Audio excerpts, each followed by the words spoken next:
ಎಲ್ಲರಿಗೂ ನಮಸ್ಕಾರ. National crush Rashmika ಮರೋಡಾನ fans ಗಳಿಗೆ ಗುಡ್ ನ್ಯೂಸ್ ಕೊಟ್ಟಿದ್ದಾರೆ. ಈ ಸುದ್ದಿ ಹೇಳುವ ಮುಂಚೆ ಈ ಸುಂದರವೇಣಿಯ ಬಗ್ಗೆ ಹಿಂದಕ್ಕೆ ಹೋಗಿ ಇವರ ಸಾಧನೆಗಳನ್ನು ತಿಳಿದುಕೊಂಡು ವಾಪಸ್ ಬರೋಣ.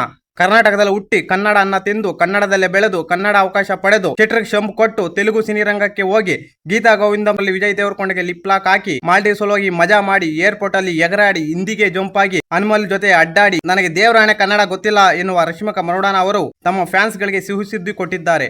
ಪ್ಯಾನ್ ಇಂಡಿಯಾ ಸ್ಟಾರ್ ಗಳ ಜೊತೆ ಆಕ್ಟಿಂಗ್ ಮಾಡಿ ಪ್ಯಾನ್ ಇಂಡಿಯಾ ಸ್ಟಾರ್ ಆದ ಇವರು ಈಗ ಕಿರುತೆರೆಗೆ ಶೋಗೆ ಬರುತ್ತಿದ್ದಾರೆ. ದೇಶದ ಎಲ್ಲಾ ಕಡೆ ಅಪಾರ ಅಭಿಮಾನಿಗಳು ಪ್ರೀತಿ ಪಡೆದಿರುವ ಮರೋಡಾನ ಅವರು ಯಾವುದೇ ಲೋಕಲ್ ಸಿನಿಮಾಗಳ ಜೊತೆ ಅಭಿನಯಿಸದೆ ಸೀದಾ ಪ್ಯಾನ್ ಇಂಡಿಯಾ ಸ್ಟಾರ್ ಜೊತೆ ಪ್ಯಾನ್ ಇಂಡಿಯಾ ಚಿತ್ರಗಳ ಮೂಲಕ ಸ್ಟಾರ್ ನಟರಿಗೆ ನಾಯಕಿಯಾಗಿ ಗೆದ್ದಿರುವ ರಶ್ಮಿಕಾ ಮರೋಡಾನ ಟಿವಿ ಪರದೆಗೆ ಎಂಟ್ರಿ ಕೊಡಲಿದ್ದಾರೆ. ಅದು ಸೀರಿಯಲ್ಗ ಅಲ್ಲವೇ ಅಲ್ಲ, ತೆಲುಗಿನ ಇಂಡಿಯನ್ ಐಡಲ್ 3 ಶೋಗೆ ಅತಿಥಿಯಾಗಿ ಭಾಗವಹಿಸುತ್ತಿದ್ದಾರೆ. ಯಾರಾದರೂ ಕರ್ನಾಟಕದಲ್ಲಿ ಒಮ್ಮನ್ನ ಅಭಿಮಾನಿಗಳಿದ್ರೆ ನೀವು ಆ ಶೋ ಅಲ್ಲಿ ಭಾಗವಹಿಸಿ ಅವರ ದರ್ಶನ ಮಾಡಬಹುದು. ಸಿಂಗಿಂಗ್ ಶೋ ಅಲ್ಲಿ ಒಮ್ಮನ್ನ ಅದ್ದೂರಿಯಾಗಿ ಸ್ವಾಗತ ಮಾಡಿದ್ದು ಇದರ ಪ್ರೋಮೋ ಒಂದನ್ನು ವಾಹಿನಿ ರಿಲೀಸ್ ಮಾಡಿದೆ. ಆಗಸ್ಟ್ 2 ಮತ್ತು 3ರಂದು ಸಂಜೆ 7 ಗಂಟೆಗೆ ಶೋ ಪ್ರಸಾರವಾಗಲಿದೆ. ಇನ್ನು ಈ ಒಮ್ಮನ್ನ ಅಷ್ಟೊಂದು ಚೆನ್ನಾಗಿ ಇದೆಯಂತೆ ಧ್ವನಿ. ಇನ್ನು ಈಕೆ ಎಲ್ಲೂ ಕೂಡ ಆಡಿಲ್ವಂತೆ.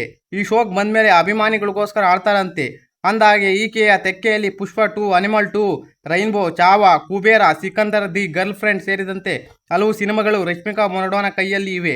ಪ್ರಸ್ತುತ ಪುಷ್ಪ 2 ಚಿತ್ರದ ಮೇಲೆ ಈಕೆಗೆ ಭಾರಿ ನಿರೀಕ್ಷೆ ಇದ್ದು ಈ ಸಿನಿಮಾಗಾಗಿ ಈಕೆ ಮತ್ತು ಈಕೆಯ ಫ್ಯಾನ್ಸ್ಗಳಾದ ನಂದಿಬೆಟ್ಟೆಯ ಗೊಂದಿಗಳಲ್ಲಿ ಬ್ಯುಸಿಯಾಗಿರುವ ಫ್ಯಾನ್ಸ್ ರಿಲೀಸ್ಗಾಗಿ ಕಾಯುತ್ತಿದ್ದಾರೆ.